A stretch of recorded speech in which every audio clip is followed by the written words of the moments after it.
Hello everyone, इस video में हम क्लास 10 सिविक्स का last chapter outcome of democracy को कंप्लीट करने वाले हैं। इस चैप्टर में हम देखेंगे कि डेमोक्रेसी क्या होती है, वह दूसरे और फॉर्म ऑफ गवर्नमेंट से कैसे अलग है और इसके होने से हमें कौन कौन से फ़ायदे मिलते हैं। यानी कि डेमोक्रेसी के आउटकम्स के बारे में हम डिटेल में समझेंगे। तो ट्रस्ट मी, सिर्फ इस वीडियो से तुम्हारा पूरा चैप्टर कवर हो जाएगा। तो चलिए शुरू करते हैं। Topic 1, how do we assess democracy's outcome. सबसे पहले यह समझना जरूरी है कि डेमोक्रेसी के आउटकम को कैसे एसेस किया जाता है। मतलब ये कैसे पता करते हैं कि डेमोक्रेसी ने वाकई कुछ अचीव किया है या बस नाम का ही सिस्टम बन के रह गया है। सिंपल सा लॉजिक है, कंपैरिजन।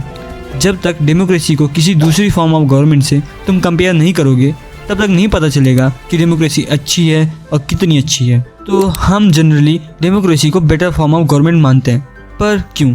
तो चलिए अब देखते हैं वो पॉइंट्स जो डेमोक्रेसी को सबसे अलग और पावरफुल बनाते हैं। सबसे पहला पॉइंट है इक्वालिटी एमंग सिटीजन। डेमोक्रेसी में सबके साथ एक जैसा व्यवहार किया जाता है, चाहे वो बिलियनियर हो या कोई डेली वेजेस का वर्कर। सबका वोट एक ही काउंट होता है और राइट्स भी सबको इक्वली मिलते हैं। दूसरा है डिग्निटी ऑफ इंडिविजुअल, यानी कि यहाँ पर हर एक इंसान की रिस्पेक्ट मैटर करती है, वो चाहे छोटी जगह से हो, चाहे बैकवर्ड एरिया से या किसी बड़ी सिटी से। सिस्टम किसी को भी इग्नोर नहीं करता। हर सिटीजन की एक पहचान होती है और उसकी एक वैल्यू होती है। Number 3, better decision making. Democracy में कोई भी एक आदमी अपने मूड या पावर के बेसिस पर डिसीजन नहीं ले सकता। सबके ओपिनियंस, डिबेट्स और डिस्कशन के बाद ही फाइनल डिसीजन लिया जाता है। इससे डिसीजन सही होने की चांसेस भी बढ़ जाती हैं। Number 4, peaceful conflict resolution. अगर हम बात करें डिक्टेटरशिप की, तो डिक्टेटरशिप में अगर कोई भी सिटीजन रूल्स के अगेंस्ट जाता है तो उसके साथ वायलेंस या फिर सप्रेशन किया जाता है। पर डेमोक्रेसी में ऐसा कुछ भी नहीं होता। डेमोक्रेसी में एक सिस्टम बना होता है जो कॉन्फ्लिक्ट को पीसफुली रिजॉल्व करने के लिए रिस्पॉन्सिबल होता है, जैसे कि कोर्ट, लीगल लॉज और ये सारी चीज़ें। 5th, scope to correct mistakes. ये इसका सबसे इम्पॉर्टेंट पॉइंट है। अगर कोई लीडर कोई गलत काम करता है या पब्लिक की किसी एक्सपेक्टेशन को पूरा नहीं कर पाता तो पब्लिक के पास उसे हटाने की फुल पावर होती है। यानी कि पब्लिक अपने मिस्टेक्स को सुधार सकती है अगले साल उसको ना वोट देकर। तो इन सब पॉइंट्स को देखकर ऐसा लगता है कि डेमोक्रेसी एक परफेक्ट सिस्टम है। सब कुछ सही सही लगता है, इक्वालिटी, डिग्निटी, डिसीजन मेकिंग, सब कुछ। लेकिन जब लोग रियल लाइफ में डेमोक्रेसी को देखते हैं तो उनके दिमाग में डाउट आता है। वो कहते हैं कि हाँ, डेमोक्रेसी प्रिंसिपल में तो अच्छी है, पर प्रैक्टिस में वैसा रिजल्ट नहीं देखने को मिलता।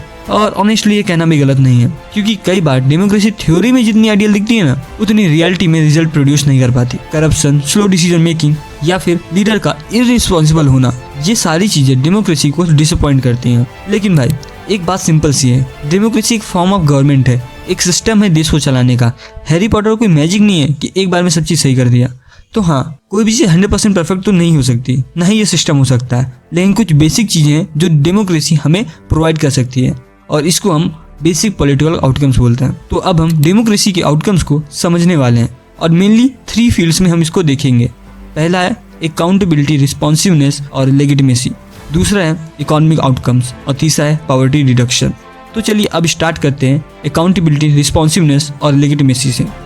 सबसे पहला आता है अकाउंटेबिलिटी। अकाउंटेबिलिटी का सिंपल सा मतलब होता है गवर्नमेंट को पब्लिक के सामने जवाब देना पड़ता है। डेमोक्रेसी में रिप्रेजेंटेटिव्स को हम खुद इलेक्ट करते हैं और वही रिप्रेजेंटेटिव गवर्नमेंट चलाते हैं। इसलिए जो भी डिसीजन होता है वो पब्लिक के बिहाफ पर होता है। इसका मतलब पब्लिक के क्वेश्चंस का जवाब देना भी उनकी जिम्मेदारी है। एक और पावरफुल पॉइंट है ट्रांसपेरेंसी। डेमोक्रेसी में सिटीजन्स ये जानते हैं कि गवर्नमेंट क्या कर रही है, कौन सी नई नई पॉलिसीज बना रही हैं, पैसा कहाँ जा रहा है, सब कुछ पब्लिक के वेलफेयर में हो रहा है या फिर नहीं हो रहा है। सारी चीज़ों के बारे में सिटीजन्स को पता चलता रहता है। और अगर कोई नेता या पार्टी कोई सही काम नहीं कर रही होती है तो पब्लिक के पास एक सिंपल सा सोल्यूशन होता है, अगले इलेक्शन में उनको वोट ना दो, यानी कि उसको हटा दो। हाँ, लोगों की एक कंप्लेंट होती है कि डेमोक्रेसी में डिसीजन बहुत स्लो होते हैं, यानी कि तुम्हें बार बार कोर्ट के चक्कर लगाने पड़ जाते हैं और डिसीजन भी नहीं आता है। हाँ, ये थोड़ी बात सही भी है, क्योंकि यहाँ किसी भी एक आदमी के पास पूरी की पूरी पावर नहीं होती, इसलिए सबसे पूछना पड़ता है, तो थोड़ा टाइम तो लग ही जाता है। पर इससे डिसीजन भले ही स्लो हो लेकिन एक्यूरेट बहुत ज़्यादा होता है। इस वजह से ये लॉन्ग टर्म के लिए डेमोक्रेसी के लिए काफ़ी ज़्यादा बेनिफिशियल होगा। दूसरा आता है रिस्पॉन्सिवनेस। रिस्पॉन्सिवनेस का सिंपल सा मतलब होता है एक ऐसी गवर्नमेंट जो लोगों की बात सुने, समझे और रिएक्ट करे। डेमोक्रेटिक गवर्नमेंट लोगों की नीड्स को सीरियसली लेती है। जैसे कि रेगुलर इलेक्शन कराती है, पब्लिक डिबेट्स होते हैं, राइट टू इन्फॉर्मेशन होता है, पीसफुली प्रोटेस्ट भी तुम लोग कर सकते हो। तो ये सारी चीज़ें डेमोक्रेसी में पॉसिबल होती है। अगर पब्लिक को लगता है कि कोई पॉलिसी उनके अगेंस्ट है तो वो उसके लिए आवाज़ उठा सकते हैं, मीडिया के थ्रू, सोशल मीडिया के थ्रू, प्रोटेस्ट करके या कोर्ट में जाकर। हाँ, हर डिमांड पूरी तो नहीं हो सकती और ऐसा जरूरी भी नहीं है कि ये सारी डिमांड्स पूरी भी की जा सके, लेकिन कुछ बेसिक चीज़ों का ध्यान रखा जाता है, जैसे कि ration, education, health facility. Democracy में पब्लिक को इग्नोर नहीं किया जा सकता, सरकार को उनकी बात सुननी ही पड़ती है। इसलिए कहते हैं डेमोक्रेसी इज रिस्पॉन्सिव। ये एक ऐसा सिस्टम है जो लोगों की सुनता है, उन्हें साइड में नहीं रखता। और तीसरा पॉइंट है लेजिटिमेसी, यानी लोगों का अपने सिस्टम पे ट्रस्ट बना रहता है। डेमोक्रेसी में फ्री और फेयर इलेक्शन होते हैं, लोग अपने लीडर्स को खुद इलेक्ट करते हैं बिना किसी प्रेशर के। इसलिए चाहे कोई डिसीजन उन्हें पसंद आए या ना आए, लोग सिस्टम पे भरोसा करते हैं क्योंकि उन्होंने इसे खुद ही इलेक्ट किया है ना। ये जो उनका भरोसा है यही डेमोक्रेसी को बहुत पावरफुल बनाता है। चलो भाई, अब बात करते हैं डेमोक्रेसी के इकोनॉमिक आउटकम्स की। तो जब हम डेमोक्रेसी की बात करते हैं तो नेचुरली हमें कुछ एक्सपेक्टेशंस होती हैं, जैसे कि अच्छी गवर्नेंस, मतलब कि गवर्नमेंट जो भी पब्लिक के लिए काम करेगी ट्रांसपेरेंट होगा, इफिशिएंट होगा, अच्छी अच्छी पॉलिसीज होंगी। और दूसरी एक्सपेक्टेशन होती है अच्छी इकोनॉमिक ग्रोथ की, यानी कि देश की इकोनॉमी तेजी से ग्रो करेगी, हमारे पास भी पैसा आएगा, हमारी भी इनकम बढ़ेगी और ये सारी चीज़ें। तो क्या डेमोक्रेसी हमारी इन एक्सपेक्टेशंस को पूरा कर पाती है? तो इसको चलिए एक एग्जांपल समझते हैं। अगर हम पास्ट का कुछ डाटा देखें तो 1950 से 2000 तक एक सरप्राइजिंग चीज़ देखने को मिलती है। जो डिक्टेटरशिप वाली कंट्रीज हैं उनकी इकोनॉमिक ग्रोथ डेमोक्रेसी वाली कंट्रीज से ज़्यादा देखने को मिली है। तो इसका मतलब क्या है कि हम डेमोक्रेसी छोड़ दें, डेमोक्रेसी वीक है?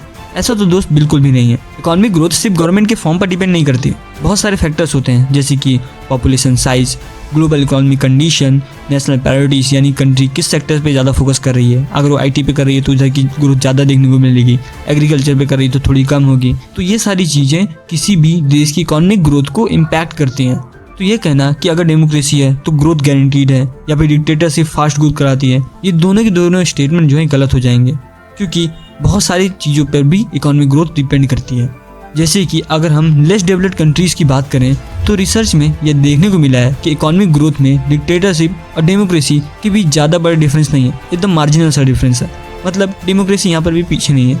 पर एक बात क्लियर है, डेमोक्रेसी की कुछ लॉन्ग टर्म बेनिफिट्स हैं जो किसी भी ग्रोथ से ज़्यादा इंपॉर्टेंट है, जैसे अकाउंटेबिलिटी, ट्रांसपेरेंसी, ह्यूमन राइट्स। तो हाँ, हो सकता है कि डेमोक्रेसी में ग्रोथ थोड़ा स्लो है पर लॉन्ग टर्म में ये ज़्यादा बेनिफिशियल है। Reduction in inequality and poverty.